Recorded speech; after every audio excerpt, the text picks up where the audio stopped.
Nous sommes arrivés ici à Lubumbashi, le chef-lieu de la province du Haut-Katanga, pour préparer l'arrivée du président Martin Fayulu, le candidat président de la République numéro 21. Le président élu était Ali Sala dans la province de la Mongala. À partir de Lissala, il devait nous rejoindre ici. Il aura l'information de tous les services publics que le gouvernement congolais, le gouvernement de M. Tshilombo, a réquisitionné tous les carburants dans tous les aéroports de notre pays. Ils ont tenté de rejoindre Mbandaka pour se ravitailler. Il n'y a pas de carburant. Ils ont appelé à Kinshasa. Il n'y a pas de carburant. Ici à Lubumbashi, à la Rwanda, et partout, on leur a dit, le gouvernement a réquisitionné tout ce qu'il y a comme stock de carburant. Et chers amis, messieurs les journalistes, nous sommes en campagne électorale dans un pays à dimension continentale. On se réveille un matin, un gouvernement d'un pays qui se dit République démocratique bloque les ravitaillements des avions de tous les candidats de l'opposition pendant cette période de campagne.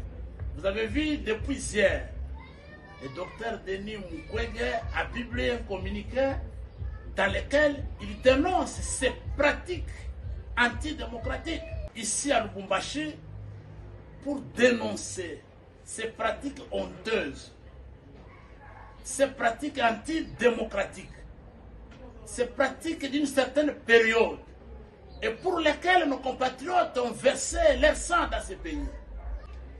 Lorsqu'une partie prenante au processus électoral décide délibérément de bloquer les autres, se servant des piliers institutionnels qu'il détient. C'est pas possible ça. Et les gens qui pensent qu'ils ont acheté certaines provinces et que ces provinces sont devenues leur propriété privée, on devait leur administrer la leçon de la légitimité du commandant du peuple. Le candidat de l'unité et de la cohésion nationale, Martin Fayulu Madidi, le président élu. Mais nous présentons toutes nos esquisses à la population de Lubumbashi, la population de Likasi, de Kipushi, de Kasumbalesa, qui s'est déplacée. Nous avons des compatriotes qui viennent de passer 2 jours ici à la ville de Lubumbashi, en train d'attendre l'arrivée de Martin Fayulu. Et c'était désolant, un désagrément total pour eux d'apprendre que Martin Fayulu ne sera plus de notre ici à Lubumbashi.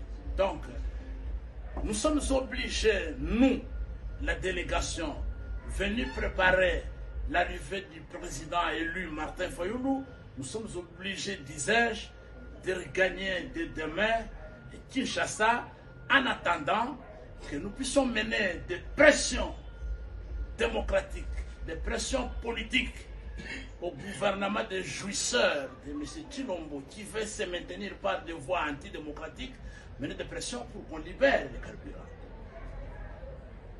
On doit libérer les carburants. Nos avions privés que nous avons loués au prix des cotisations de nos membres, au prix des contributions des Congolais qui veulent voir le commandant du peuple diriger le pays, qui libère les carburants qu'on achète avec notre argent. Nous, on n'utilise pas l'argent de l'État. On n'utilise pas l'argent du trésor public comme eux. On n'utilise pas le personnel de l'État pour nous accueillir.